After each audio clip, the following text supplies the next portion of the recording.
मंथरा पूर्व जन्म में दैत्य विरोचन की पुत्री थी। दैत्य विरोचन बहुत बड़ा दानी था। उसने दान में इंद्र को अपना सर दे दिया था। जब इंद्र के छल के कारण विरोचन मारा गया तो उसकी पुत्री मंथरा को बहुत दुख हुआ, जिसके बाद दैत्य भी निराशित हो गए। वह मंथरा की शरण में गए। मंथरा ने उनको रक्षा का आश्वासन दिया। फिर दैत्यों ने देवताओं पर आक्रमण किया तो मंथरा ने नागपाश में देवताओं को बांध दिया।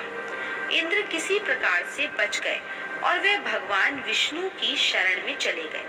भगवान विष्णु ने इंद्र को एक शक्ति दी, जिसका प्रयोग उसने मंथरा पर किया। उस शक्ति के प्रभाव से सभी देवता नागपाश से मुक्त हो गए और मंथरा मूर्छित होकर जमीन पर गिर गई। उस शक्ति के प्रभाव से मंथरा के अंग में कुबड़ हो गया। जब वे अपने राज्य में गई तो मंथरा को कुरूप देखकर राज्य की प्रजा उससे घृणा करने लगी। दैत्य और असुर भी उसका अपमान करने लगे। इस कारण से मंथरा को बहुत दुख हुआ और वे मन ही मन भगवान विष्णु से नफरत करने लगी और उन असुरों से भी जो उससे घृणा करते थे। इस दशा में उसकी मृत्यु हो गई।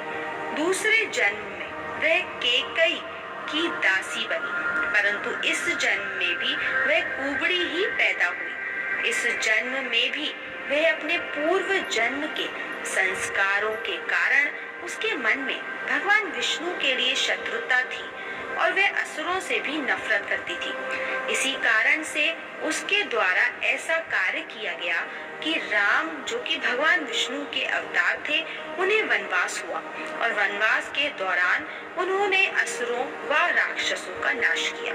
इस तरह मंथरा ने उन असुरों से भी बदला ले लिया जिन्होंने उसका अपमान किया था और भगवान विष्णु से भी शत्रुता निभाई, जिनकी वजह से उसकी यह दशा हुई थी।